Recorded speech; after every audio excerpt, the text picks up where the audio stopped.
What's going on, everybody? Welcome back to Pro v Pro, another major championship, the PGA Championship at Valhalla. Should be a really fun week. How you doing, Justin? Can we say we're getting ready for the strongest field in golf this year? Is that an accurate statement? Like, how excited are you to think of this is going to be the best field overall we see this year?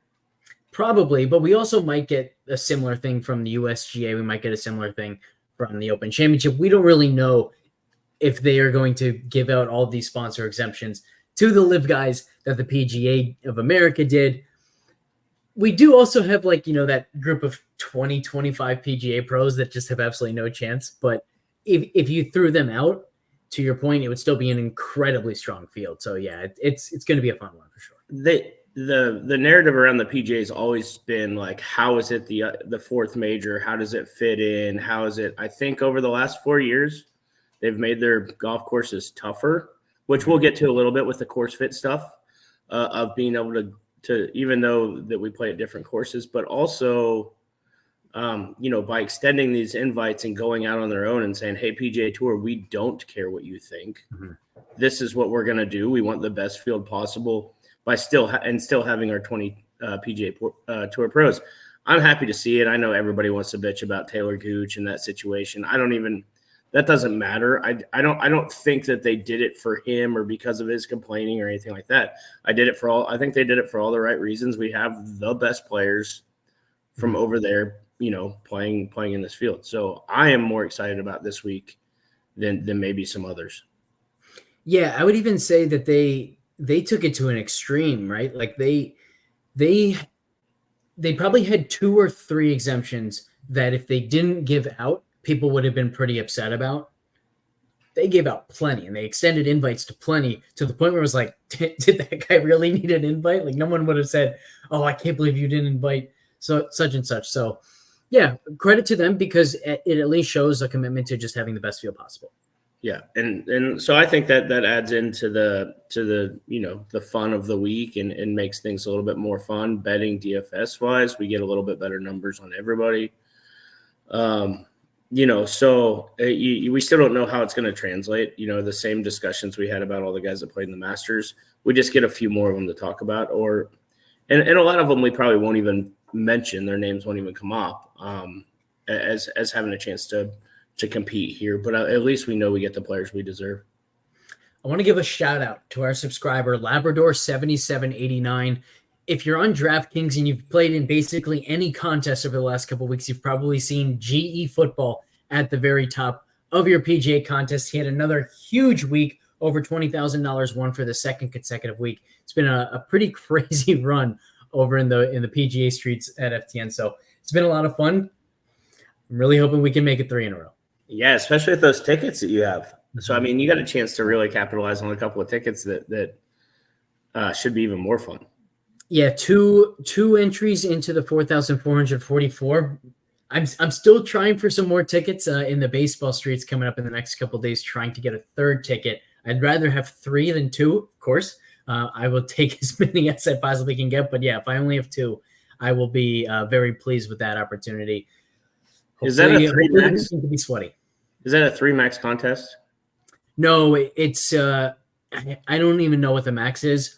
I can promise you I will never have to worry what the actual max is. I want to say it's like 27 or something like that.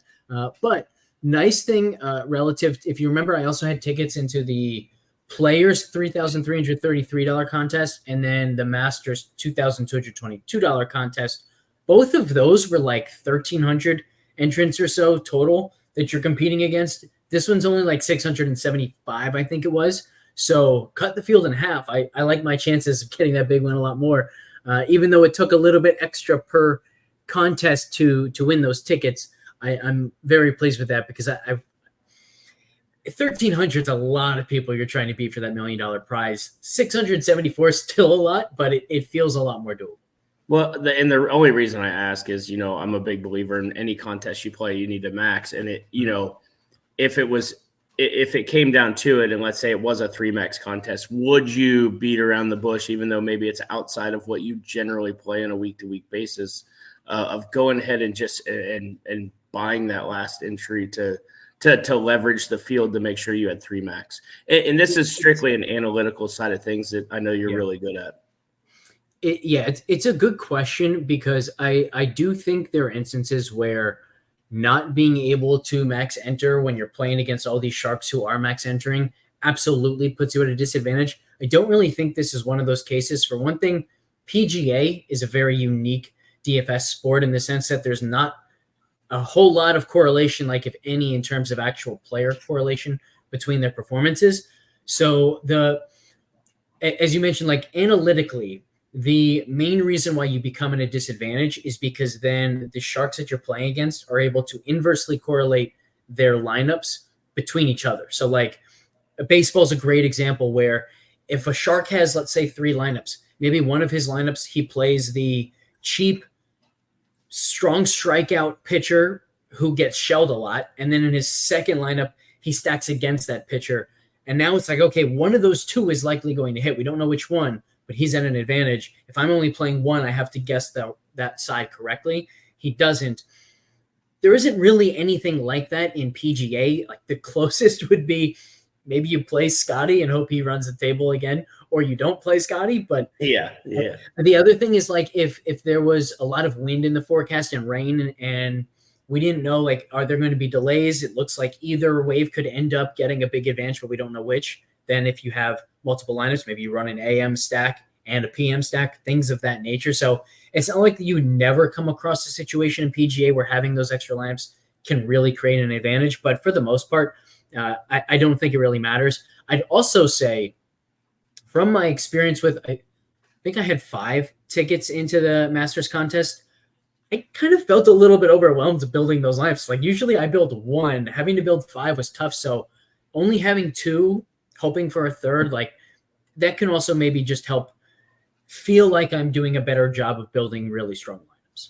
Yeah, and I think I agree. Obviously, the other sport that I play a lot is NASCAR, and it's a very correlated sport, right? Yeah. So I tend to build that way, and that's why I never try to play a contest that I don't max, whether it be 3 max or 20 max or whatever. So I was just kind of interested in your take on that, and I think you're right as far as, the most advantage you could have would be stacking a wave if you had, a couple of tickets. But even then, you're kind of limiting yourself to a lot of factors that may not matter. And then you might end up on the wrong side of it. And then you're, it's hard. It's hard to make 2 lineups and be drawing dead with 1 right out of the chute. So, also, there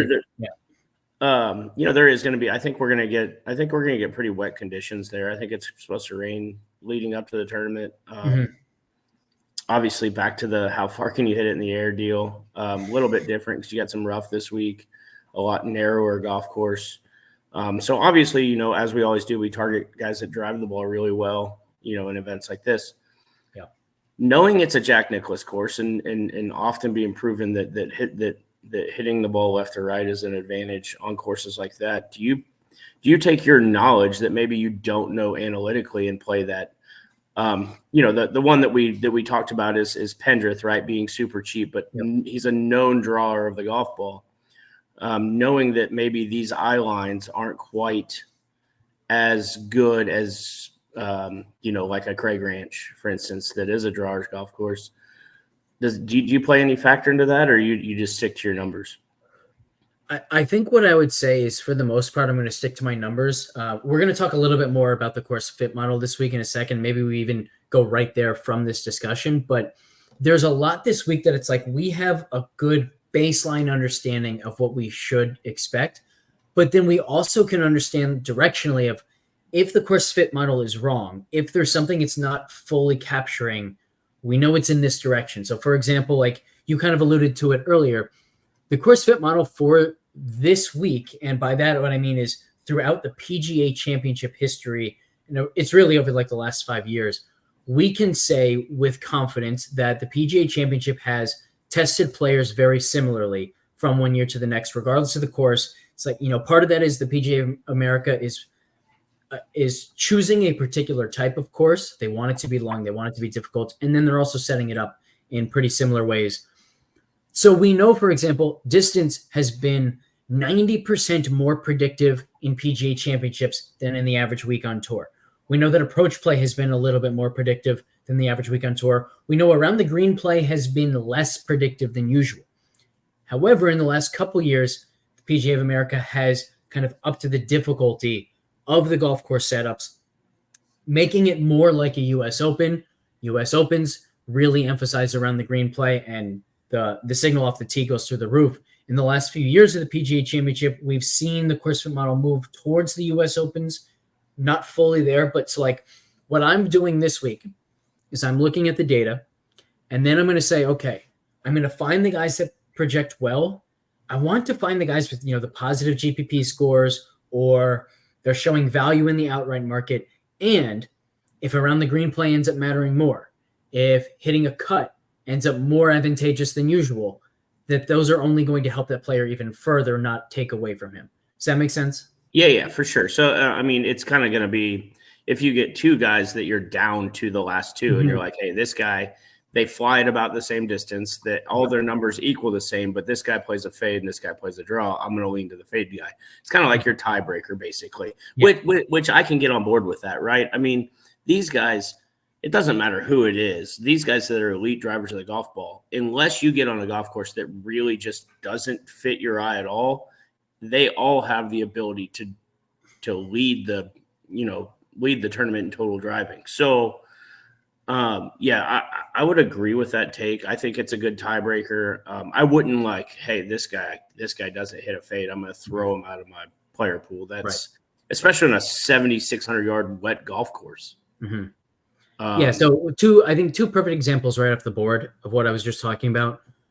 I'm guessing that both Rahm and Schauffele are going to be fairly low owned and near the top, because if people are going up that much, they're going to Rory, or they're trying to get all the way to Scotty, because Scotty's just blitzed every single field this year. So if I'm between Rahm and Schauffele, the fact that Rahm is playing a cut 90% of the time and Schauffele tends to play a draw, at least off the tee, that might lead me to say, okay, I will now make a convicted decision on Rahm instead of Schauffele, where somebody like Victor Hovland, I also think he'll be low owned. I think he's going to have a pretty positive GPP score. He's going to look pretty good. But then I'll look at that and say, if around the green play matters more than the course fit model is currently expecting, that could kill Hovland.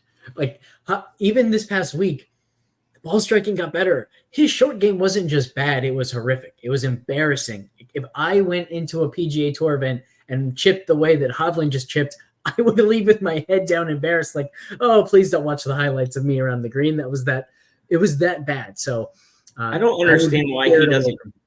I don't understand why he doesn't change something. Like, at what point do you do it so bad that you're like, I'll give you a great example. Matt Fitzpatrick. Mm-hmm.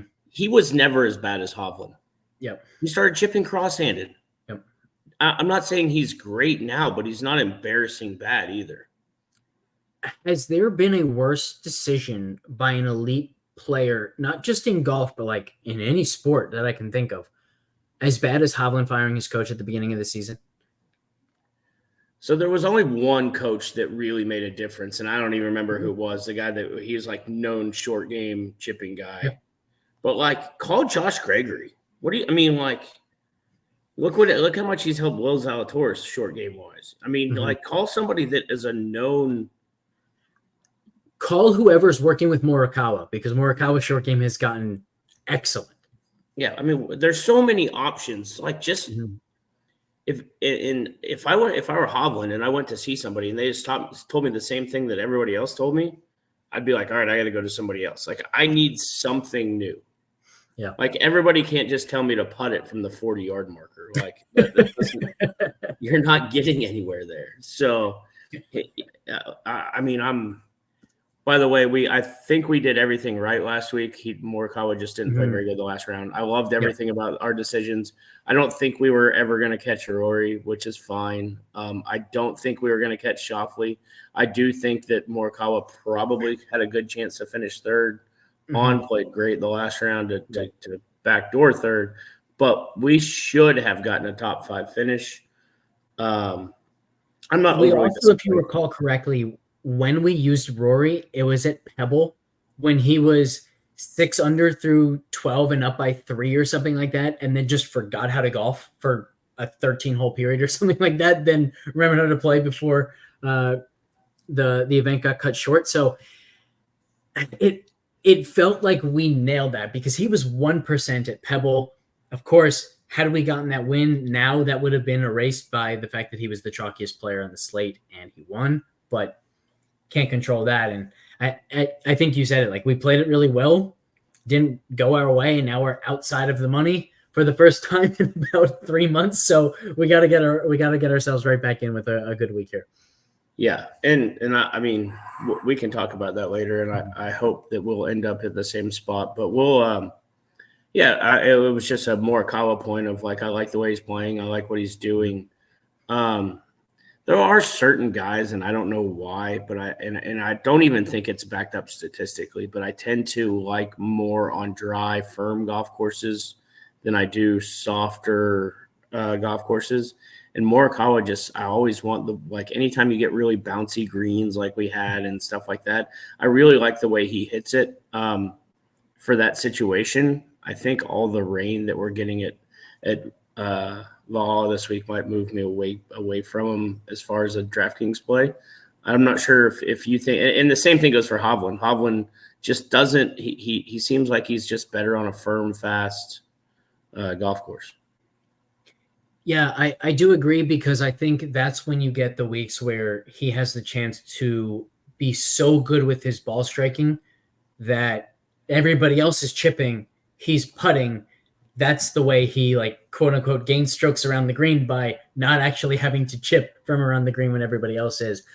Outside of that, he doesn't really have much of a chance in my mind until we see some kind of improvement around the green. Again, it's horrible right now. And the thing about it is, you know this too, it's like he feels that pressure when he's got a 4-iron in his hand. You know, he's holding that 4-iron thinking, I have to hit this green or I'm making 5 because I'm not going to be able to chip it within 10 feet of the hole.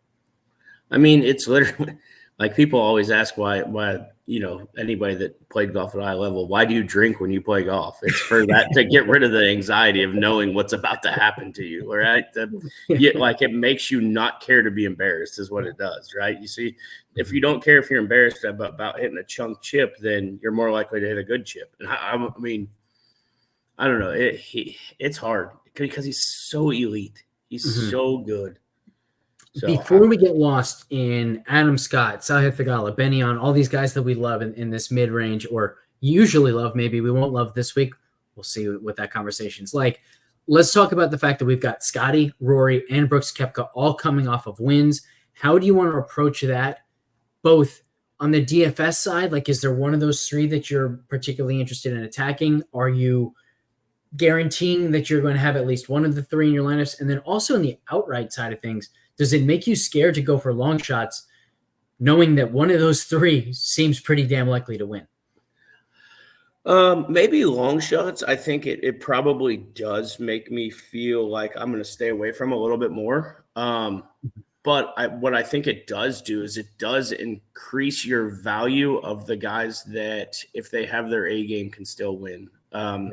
You get a Siwoo Kim week where he makes a lot of putts. You get a Theegala week, where the guys that have the elite talent and maybe just don't do it as often, those are the ones that it really, really makes me interested in.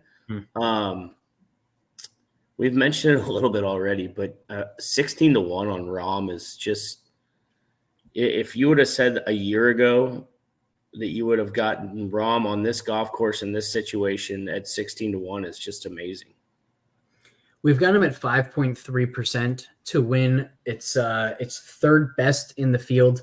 Scotty, once again, way ahead of everybody else. This is really interesting. I think there are two guys up here that there's a very clear way to play this week, and they're opposite one another. You're talking about Rahm at 16-1. I don't think I like that because I think he's going to be really low owned on DraftKings. So if I'm going to take a stance on Rahm, I'd rather just take it there where the potential payoff is a hell of a lot higher than the 16-1. Whereas the flip side is somebody like Wyndham Clark, available 40-1 to win the PGA Championship, and yet he's going to be 20% owned, I would guess, on DraftKings at just $9,500. So if you get the Wyndham Clark, who's contending because it's an elevated event and because he just tends to elevate his game when it's when it matters most, when it's against the strongest fields, whether it's a major, elevated event, whatever, then great. Chase that outright at 40. But he also has the potential to just not be that good. We saw it this past week at Quail Hollow. If you get that kind of performance and he misses the cut at 20% only, that's a huge, huge advantage. So I feel like play Rahm on DraftKings. Don't play Rahm's outright. Play Wyndham Clark's outright. Don't play Wyndham Clark on DraftKings. So a guy that fits into that same bill that I think is right around the 40 or 51 that contended at the Masters. I'd like to get your thoughts on Max Homa. Does he have another week of contention here at 40 to 1? I think 40 or 45 to 1. Do you see that number and it sticks out to you? Because I think he might be one that kind of gets overlooked in both places, DraftKings and outright. It's tough because he doesn't pop in our models, but I do think he's one of those guys that he just has it mentally. And maybe he didn't have it prior to the Masters experience because he hadn't had that success in majors. So maybe there was like some lingering doubt in his own mind that, yeah, he has what it takes, but maybe not in majors just yet. Now I think he's going to come in more confident than he's ever been in a major championship before. So if he's there on Sunday, I won't be surprised. Probably not somebody I'm going to on DraftKings, but maybe he's a guy. I think the best way to play him is to say, if you see that confidence early, attack him in showdowns, because I don't think he'll ever be that owned in a showdown as long as his price is up with these other, headhunters, if you will. But I'm not there yet on the full week. I just think, I like you said, I just think he learned something at Augusta. Mm-hmm. I think you could kind of see a settle in factor of him mentally. And I don't know if without competing at a high level, it's hard to explain how that looks and feels, right? And we're talking about a guy that's won on the PGA Tour. It just shows that the majors are a little bit different. And then the other guy that's right there that was going to be our one and done last week and then withdrew, he's obviously not 100%, and now he gets to walk in the rain and the long, wet golf course. Does Oberg have any interest to you, or do you just have to look at it and say, if he's healthy and beats me, he beats me? I've got a lot of interest in Oberg. He's so damn good off the tee. He is somebody, like, if he has a weakness, it is around the green. So he doesn't fit the bill of somebody who would actually benefit from the course playing more like US Open. And yet he drives the ball so well that if you do move towards the US Open and you get driving both distance and accuracy mattering even more, maybe that does cancel out his quote unquote weakness around the green. I say quote unquote because he's not losing to the field. He's just not gaining versus the field like most of the other elite players. Schauffele's at 0.17, Morikawa 0.15, Cam Smith 0.22, Scotty 0.29 per round around the green. So it's not necessarily a weakness. It's just a weakness relative to the other elite players for Oberg. But again, he drives the ball so well that maybe that doesn't actually matter. He's the guy who's second in our model in win odds, ahead of Rahm, only behind Scotty. Now, we do have a bunch of guys bunched together. Like, there's very little difference between second and sixth, for example, in the win odds. It's Scotty on his own planet ahead of everybody else, and then this collection of guys. So, yeah, I do have interest in Oberg. I think this is one where I really just want to pay attention to ownership on DraftKings, because there's a chance that people are afraid of the injury, the uncertainty around him, in which case he could become the best play of the slate and somebody that I'm locking into every lineup. Or people could, as the week progresses, go, oh, yeah, that Oberg guy that I've been playing every single week because he's fantastic. It's only 10,500. Was great at the Masters in his debut major championship. So maybe by the end of the week, he ends up being more popular than we think right now. Yeah, it's a weird one for me. I mean, you can throw Matsuyama in there a little bit because of the WD last week as well, because, I was about to ask you about him. I mean, the problem with Matsuyama is he'll wait till he's going to the tee in WD. Like, I think we'll know pretty early if Oberg thinks he can play, which is, I mean, that matters, right, for DFS purposes. I think it's one of those things, if he goes out and he plays well early and he's firing on all cylinders and he feels good because he's playing good, you're going to see a lot less injury.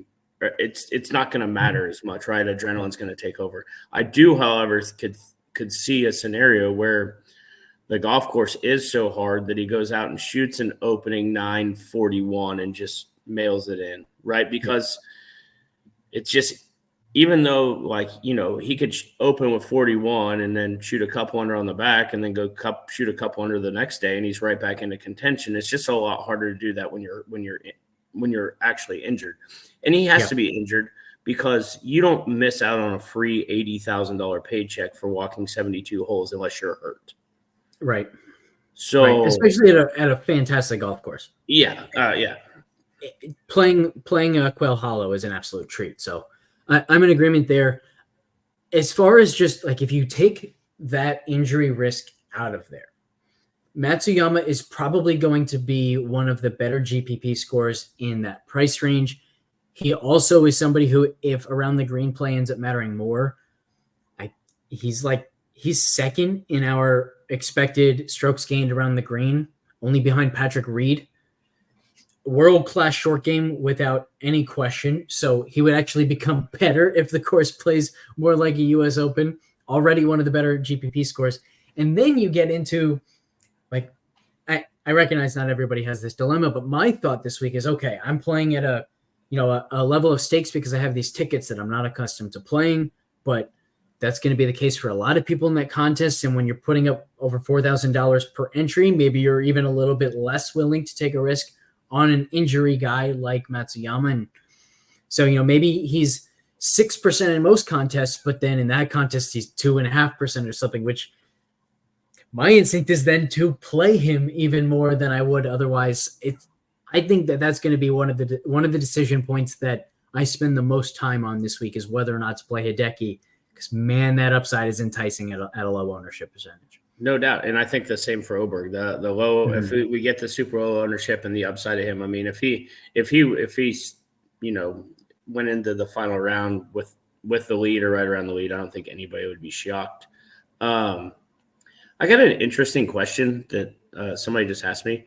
If those tickets had a cash out button, would you ever think about pushing it? It's a really good question. I can answer this fully because one of my friends last event at the Masters offered to buy one of my tickets. Now, he didn't give me full price. He was trying to pay, I think it was $1,500, maybe $2,000 for the $2,222 ticket. I said, hell no. So apparently I wouldn't, but it is an interesting question. If somebody said, I'll give you $8,000 for your 2 tickets, would you? You wouldn't do it? No, I definitely want to do that. So I think part of the reason is because one of the reasons why I'm playing these contests for the tickets in the first place is because I wanted to give myself a higher ceiling in my DFS play without just like totally ramping up my investment each month, right? And so I can do that by playing my normal amount, throwing in an extra $9, $37, whatever on the slate, trying to win a ticket. If I do, fantastic. If I don't, so be it. Now I get the upside of, okay, if I finish first out of 670 people, I make $1 million. So I don't want to lose that. But I would get to a point, I think, where if, like, let's say I had 5 tickets again and someone wanted to pay $8,000 for 2 of the 5, then maybe the answer is yes. So I was super proud of you there for a while, and I was like, man, I love it. This is exactly the way I think, like, perfect. And then you had to throw in that last little clip. It's like somebody that plays a 5-team parlay and they get down to 2 legs left and then they cash out rather than watching the last 2 legs play. If you want to play a 3-team parlay, play a 3-team parlay. If you only want to go win 3 tickets, go win 3 tickets. But you won 5, go play all 5. You won 2, go play both of them. Excellent point. I will say in regards to that one, I am entering multiple at a time with the thought being like, I might win the $37 entry, but not the $13 entry. And maybe I'm in 3 $13 entries because if I'm right around the edge, maybe I only win 1 of the 3, but now I get my ticket. And then you have that like perfect lineup that wins 4 at a time. It's like, oh, I didn't need 4, but here they are. So yeah, but I think you also just talked me into it. If no matter what offer comes my way, it's going to be turned down. Yeah, I mean, literally, the value is $4,444. If you just like needed the money at that point, that's fine. That you're getting fair value. But there's no way that you should take 10 cents less. That's just all there is to it. Like, it should be the same price if you wanted to buy in. And really, to be honest, if I haven't looked, but if a contest like that filled up, does that ticket become worth $5,000 instead of 4,400? You know, like, what's the value of it then? So I kind of I wanted to lean on you a little bit to see your answer there. So we got to the end point of what I wanted to hear. But yeah, it's one of my pet peeves in betting, period, is these people that hit these cash out buttons. If you don't want to, you know, I say that this guy that has that ticket, I'm sure everybody's heard of it with Oklahoma City left, right? Where he wins $1 million off 100. He picked the Rangers to win the World Series, and then maybe whoever won the NBA championship last year, and he parlayed them all together, all the futures. His $100 pays like $1 million. You had a cash out offer for like $80,000. I guess it comes down to his $80,000 worth it. Yeah. To you. So, I mean, there's a certain circumstances, but I think if you're going to parlay anything, you're in it to see it all the way through.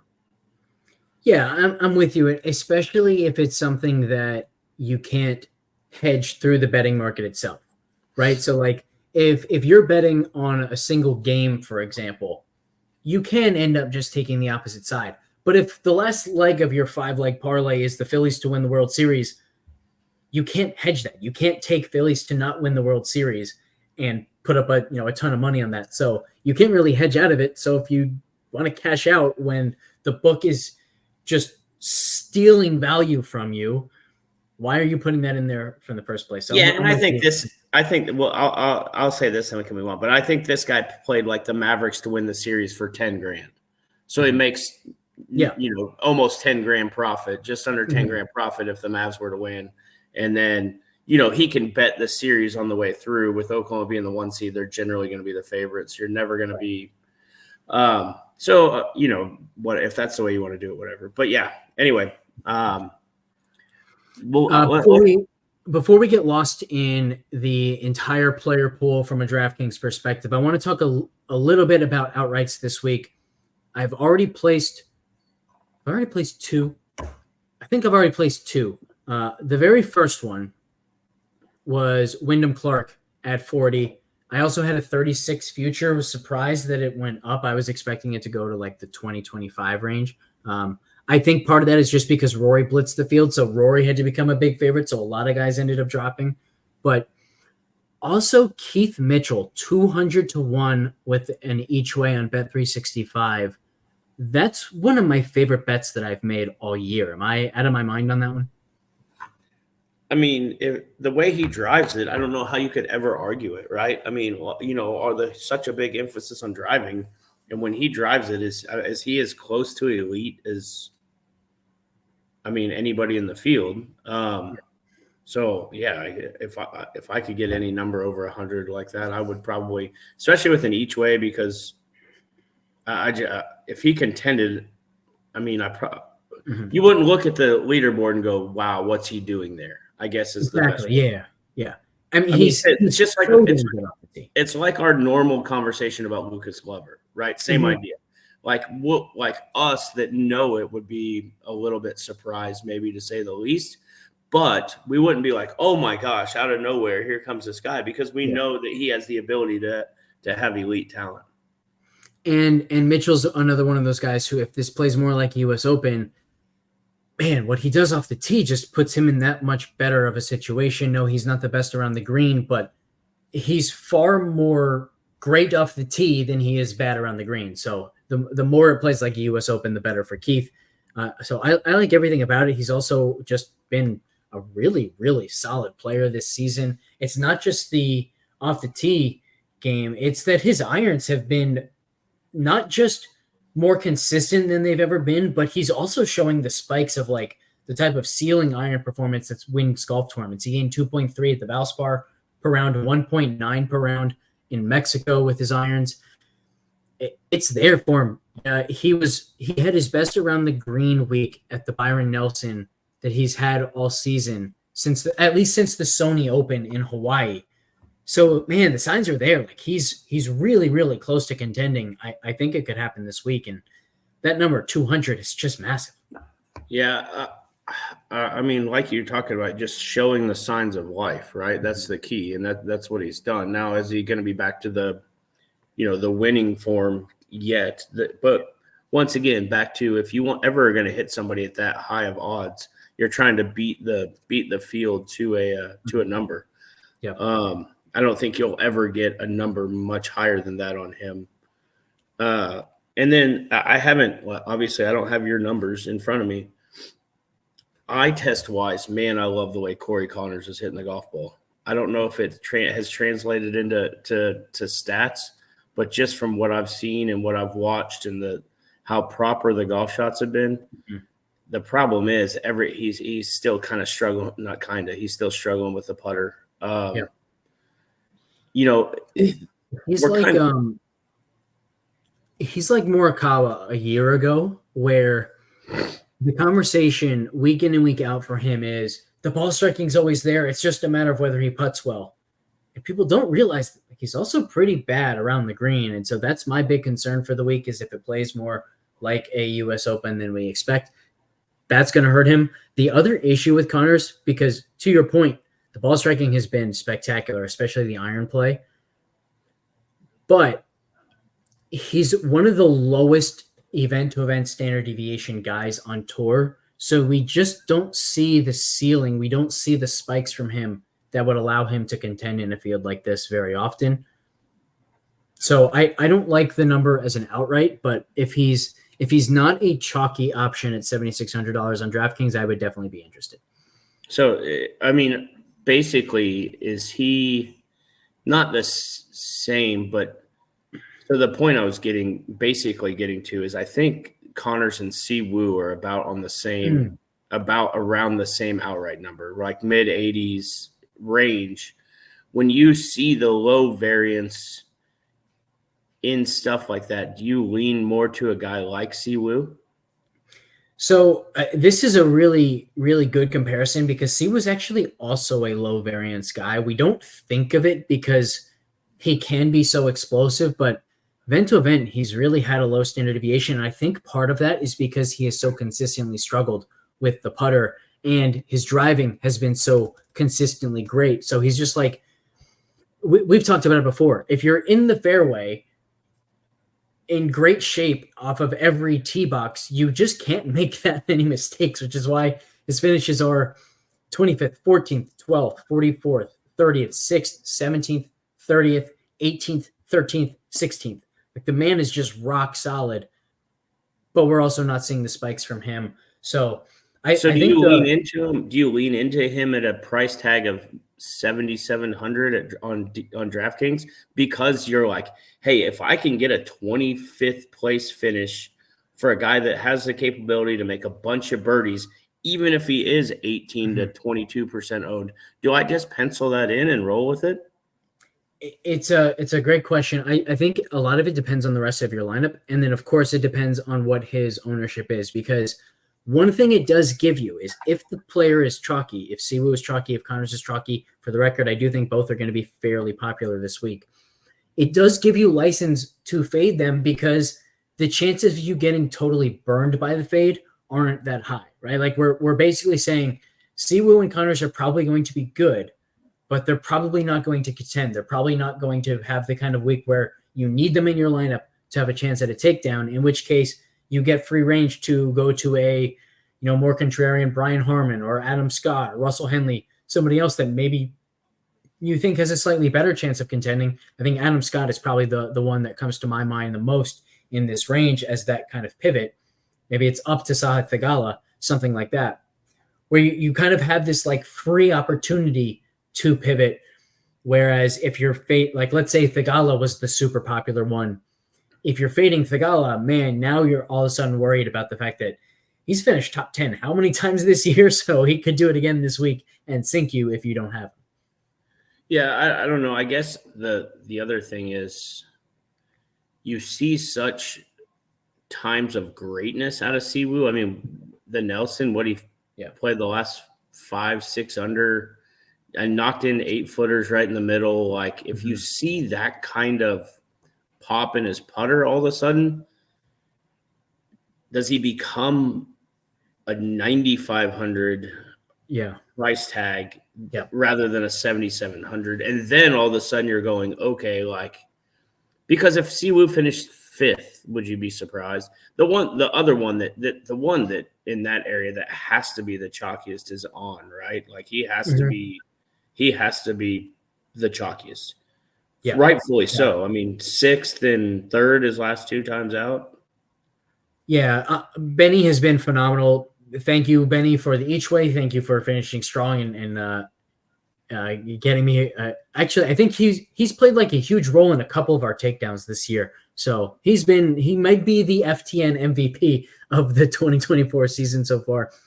To your point on Siwoo, I think the way that I would categorize it is he's not a high volatility guy, but he is a high ceiling guy in the sense that if someone in this price range is going to break out and at the U.S. Open or at the Open Championship, they're going to be $2,000 more than they are right now, he'd be at the top of the list. And part of that is he's got the ball striking that Connors has, but then he also has this elite short game. It's just that his putting has been even that much worse than Connors. So if Siwoo just has one aspect of his game to clean up, the putting, Connors has 2. So I would give Siwoo the advantage in this range. But again, I think your comparison between these guys is just spot on. Like they are so similar in their projections throughout their entire range of outcomes. And so somebody like me who kind of leans more to the eye test stuff, right? You get a guy, if you've got all these guys being chalky, right? On Siwoo Kim, Connors in that same range, and then I can reach down and get a super low owned Minwoo Lee at a similar price tag that I know has huge upside. Man, I'm just so we had a discussion with a guy that listens to the show that we talk about this stuff all the time. His approach play appears bad, and a lot of times, I've definitely had the conversation with you of like, hey, like the numbers may show it's trending this way, but it's really this bad, or vice versa, right? So it can go either way. Minwoo Lee's approach play is bad because he hits a wedge on every hole and he hits it to 30 feet. Well, if I'm hitting 7-iron and I'm hitting it to 35 feet, he still has a huge advantage because his driving is so much better than mine. So some of the approach play to me becomes a little bit different because of the variance of yardages that you have into the hole. Yeah, it also shows up in his splits by distance with his irons, where he's a bad wedge player. He's horrible with his mid irons. He's quite good with his long irons. So you also have that aspect of it with him. I don't think there's a player in the field who would benefit more from an expectation standpoint if the golf course plays more like a U.S. Open than a PGA Championship. So the big things are you'd get an even higher weight on both aspects of driving. You would get a much higher weight on around the green play. And as a consequence to those two things, you would get a lower weight on iron play. So if it plays more like a U.S. Open than a PGA Championship, at least than a PGA Championship from 3 to 5 years ago, Minwoo stands to benefit a ton. He already projects well for us. I do think he's going to be a little bit more popular than you seem to think. But, man, it wouldn't take a lot. And so I think the best way to play Minwoo is like maybe you build a lineup that says, okay, I'm going to build this entire lineup for the expectation that it plays exactly like a U.S. Open. What does that lineup look like? Keith Mitchell, Minwoo Lee. Who else would we put in there? Maybe Rahm. Yeah, I think Rahm would go in there. You could put Xander in any type of lineup. I think you could put Oberg in that lineup. I wouldn't put like a Cam Smith in that lineup because he doesn't have what it takes off the tee, even though around the green he's quite good. I'd put Bryson in that kind of lineup just because he's probably the best off the tee in the entire world, if not Rory or Scotty. So lots of options, but I think that's the way that I would play Minwoo, and maybe I'm going to end up doing that because the other thing with Minwoo is we never want to like discount this more than it matters because it really does matter. He scores so damn well. So if he ends up finishing 30th on the leaderboard, he's probably going to be top 20 in DraftKings points, something like that. So I always do like to play him whenever I get a chance. Yeah, he kind of stuck out in that area, and I was hoping, you get a lot more Connors and Siwoo, but I guess I think we'll probably see a bunch of those maybe in the same lineup, right? Yeah. Minwoo Lee, Connors, Siwoo, and then, pay way up to a Scheffler or a Rory to put in with those guys. So, you get, which I can get behind, right? You have super high ceiling mid sevens guys with an elite player right this second. So I hope you're wrong. I hope he ends up being pretty low owned because I really like where he's at this week, and I like the golf course for him. If he's low owned, he's going to have a very strong GPP score. So I'll be right there with you.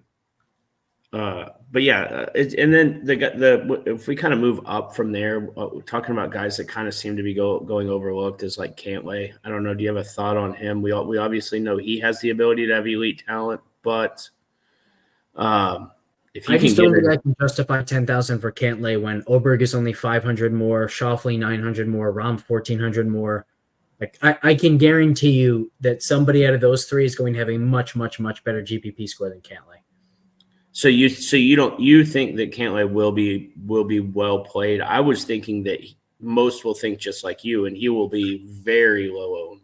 I think he's going to be low owned, but I don't think him being low owned makes him that under owned because I just think he's more expensive than he should be.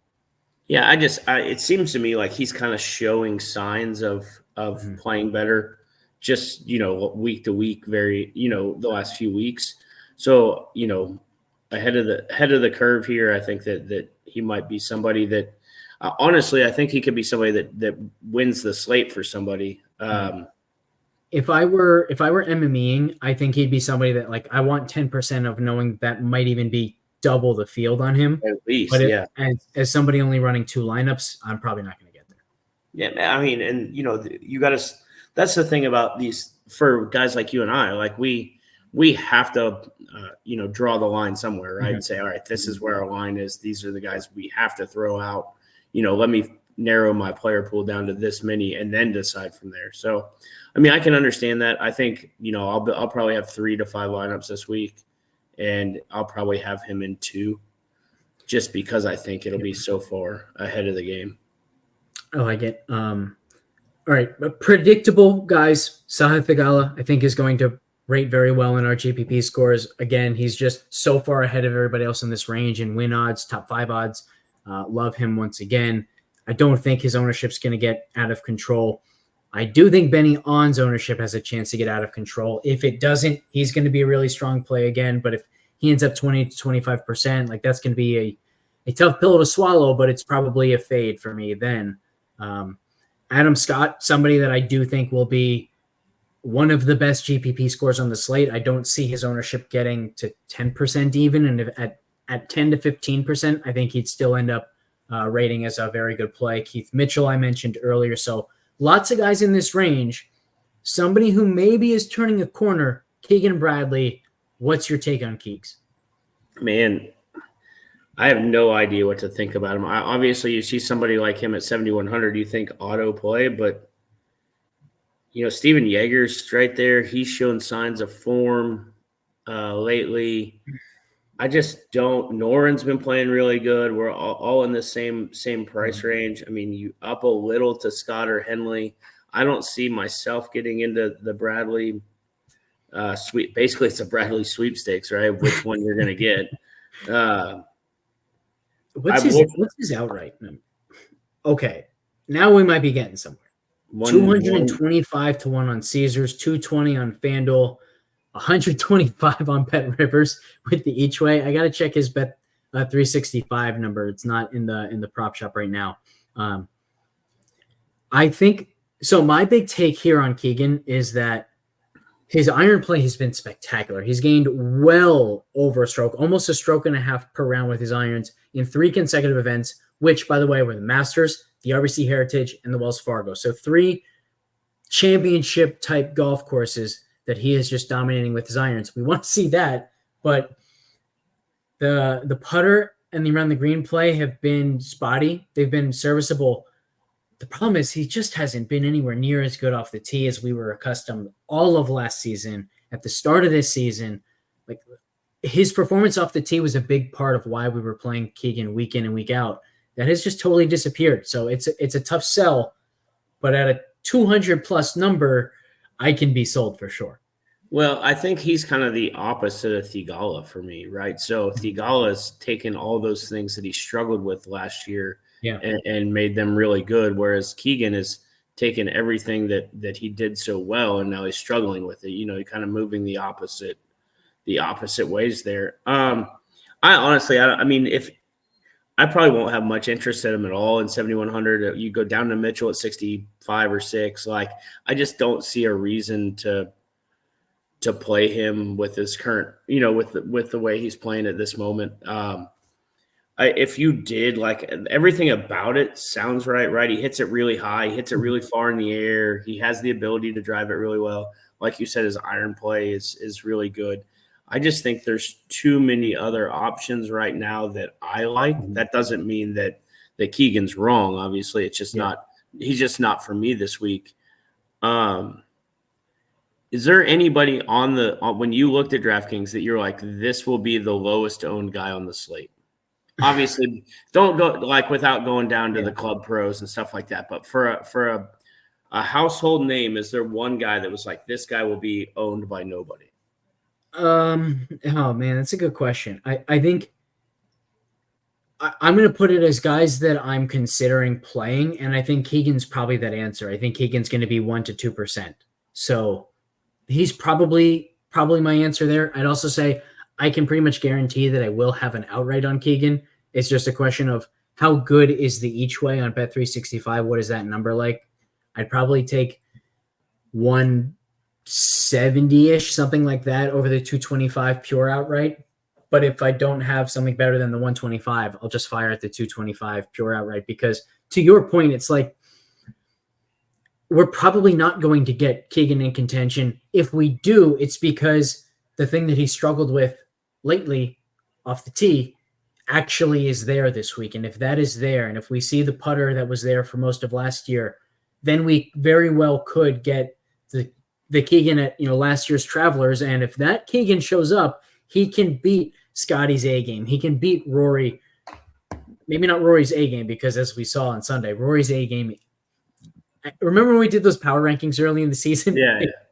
We nailed it. Rory's number one because of what we just saw that last Sunday. When he has his A+ game, nobody's touching him.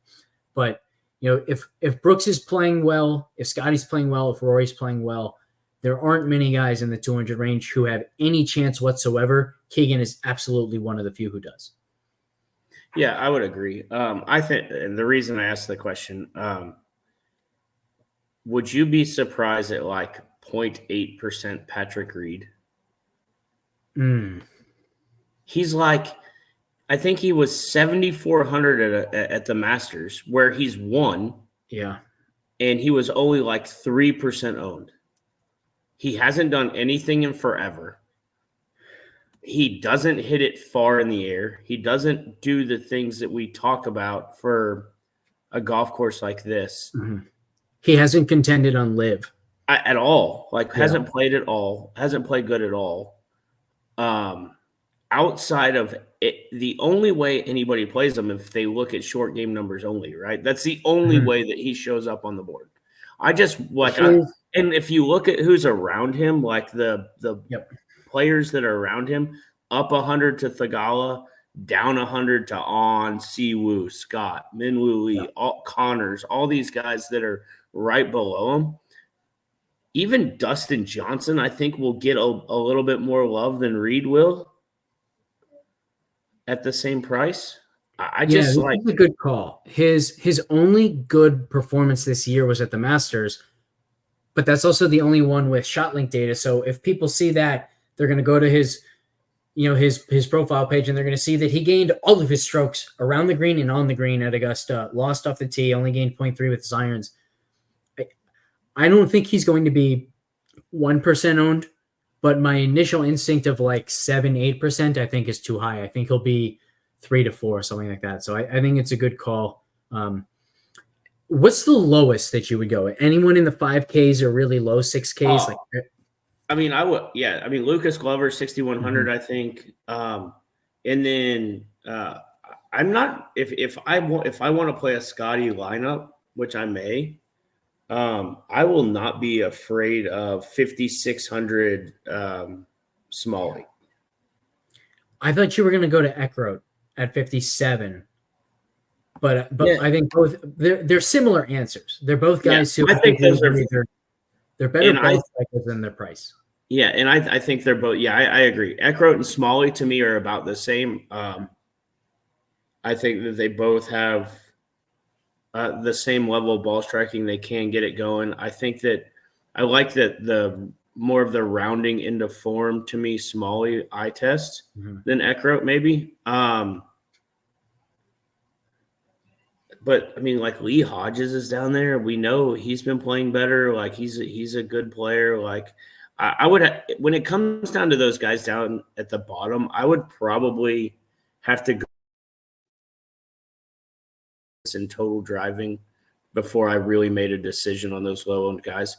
I kind of with low price guys. With the low price guys, I generally try to think of like who I like and I know eye test wise that can really play, and then add in the whoever shows up, especially the last 3 to 5 events, driving distance, and then total driving. I like the call. Sorry, I have a siren in the background if you can hear it. I think all of these guys are probably MME only for me, but I will also shout out Luke List down here. Definitely has the distance we're looking for. We've seen some of his best like career putting events have been this season. So it seems like maybe he's turned a corner there. Again, I think that's probably more of an MME play than 2 lineups in the $4,444 contest. I'm probably not going to Luke List there, but it's an interesting one. And to your other points, like if you're going down here, it's probably to fit Scotty. How wrong can you go if you're building a lineup with Scheffler right now? Yeah, and that's if you think there's a baby effect, right? If there's anything to him not practicing as much or whatever. But I doubt that he's sitting around doing nothing. That being said, living in Dallas, we've had a ton of rain. So I'm sure he's not getting the work normally that you get. We've had so much rain, and I'm sure he's been inside on a simulator though. So I think it's fine. I think you can also point like Sam Burns also just had a baby. He comes out and has his best finish in months at the Wells Fargo. So I think the baby factor has been so heavily publicized that it might have an effect on ownership, but drive it up. Yeah. Anyone else, like it's nowhere near as large of a story. And it just becomes like a passing note. Oh, he's a father now. And it has no effect whatsoever on ownership. So I think there's a chance that Scheffler ends up under-owned because of it.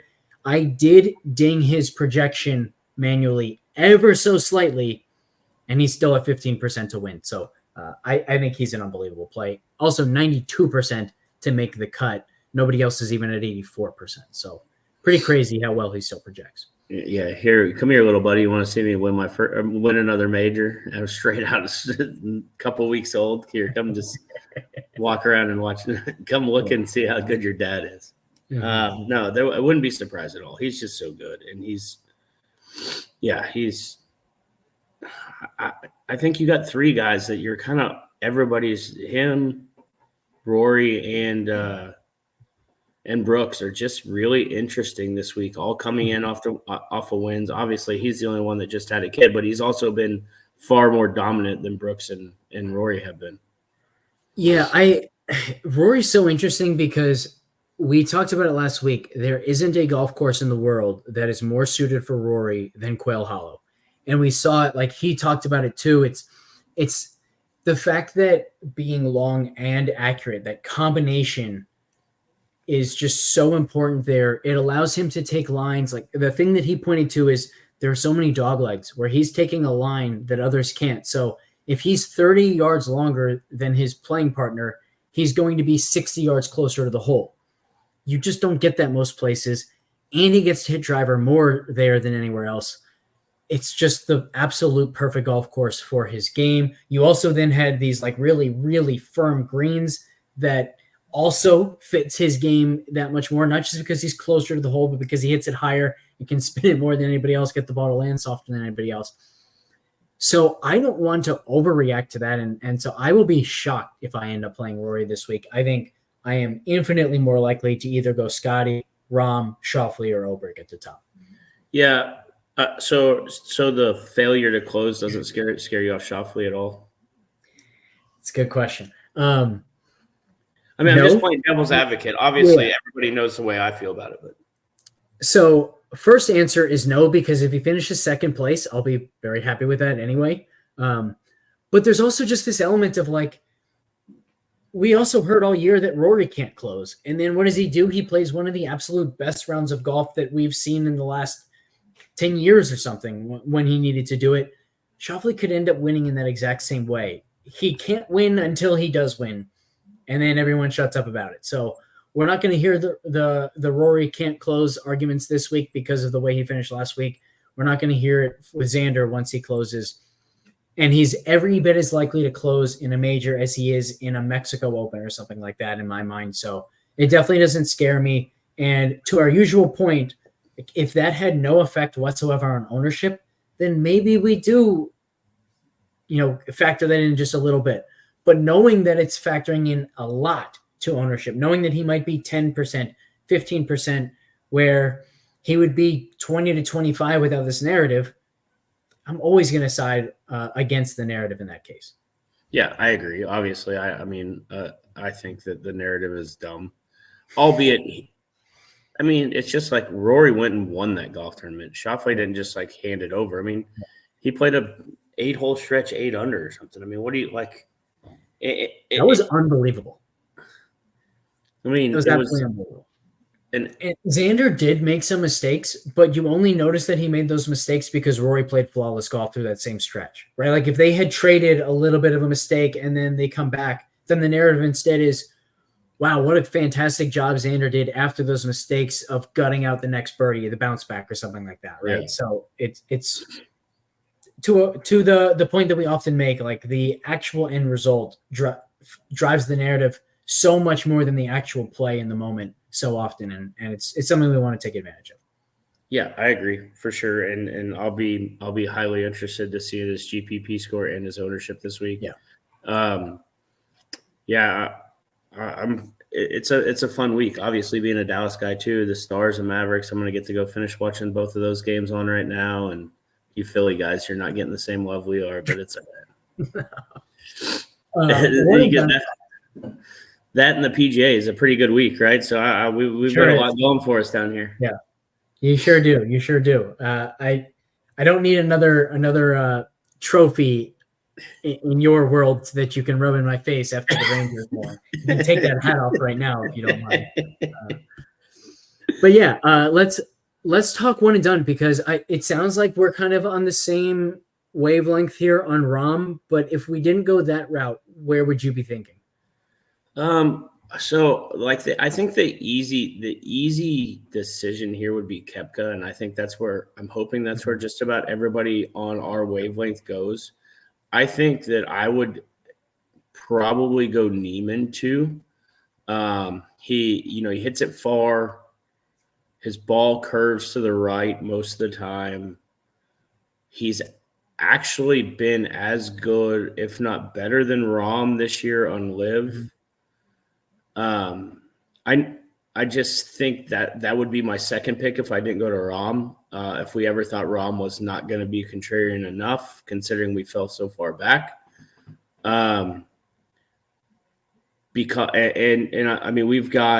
We'll still have U.S. Open and British Open where we still have the use of Koepka, DeChambeau, and then either Neiman or Rahm. So I think that's kind of where I lean right this second. I think that, I'm still leaning heavily to Rahm, but, what do you think? So let's put some numbers behind this. At the Masters, 14% of people used Rahm, 13% used Brooks. Rahm was the defending champ. Neither of them had shown any form, but Rahm was actually in better form. Now, Brooks is coming off a win. Rahm still hasn't done shit. Brooks is now the defending champ. I think you're dead on accurate that Brooks is going to be the more popular of the two. I would say Brooks might be 20 to 25% this week. I think Rahm will once again be 10 to 15%, something like that. So I think I'm on board with Rahm. I'd also say, looking at it, like we've used Scotty, Rory, Wyndham, Schauffele. We haven't yet used Oberg, but I don't think we want to burn him here. We've used most of the guys like near the top. We've used Harman. You've used Thigala. So like Hideki maybe comes to mind as somebody that we theoretically could use, but we're running out of names here. So I do think we want to go to a live guy because we want to also have as many strong options as we possibly can for the remaining elevated events. We still Muirfield Village. We still have the Travelers. Like we still have some pretty big events that we have to keep in mind. So I think we want to go the live route. I don't think we want to go too far down the board. We're still in fairly good shape. We're in 879th. I think Rahm is plenty contrarian. And if he wins at 15%, it's not like we're going to say, oh, damn, really needed that to be 5%. We're going to get right back to where we just were. And actually, we'd still be ahead of where we were last week, right? We'd be maybe top 100 or something with a Rahm win. So I would absolutely be – I'm absolutely on board with Rahm, I should say. Yeah, and our falling in this deal was simply because the chalk won. I mean, that's why we dropped so far. I think, if we get a pretty much any winner, right? Even if Schauffele wins and not Rory, we don't drop that much. I think that when you get a chalk winner like that in such a big purse, we're obviously gonna be in trouble. So, it's gonna take something really outrageous to get me off of Rahm, I think, in the one and done side. Mm-hmm. That being said, I think if we went anywhere from there, it'd be Neiman in my book. Obviously, with the how long it is, I get your point on DeChambeau. Like he's just such a good driver of the golf ball. So, I don't know. I don't. It's either here or we use Rahm here, the British Open, and then just circle him in the British Open and say this is what we're playing no matter what. I in my opinion. Yeah, I think we use Rahm here. I think we use Bryson at the U.S. Open, and then depending on Brooks's form, like we either use him at the Open if he's still the guy who's he's been in contention the last two majors, he's playing well on live. We got to use him somewhere.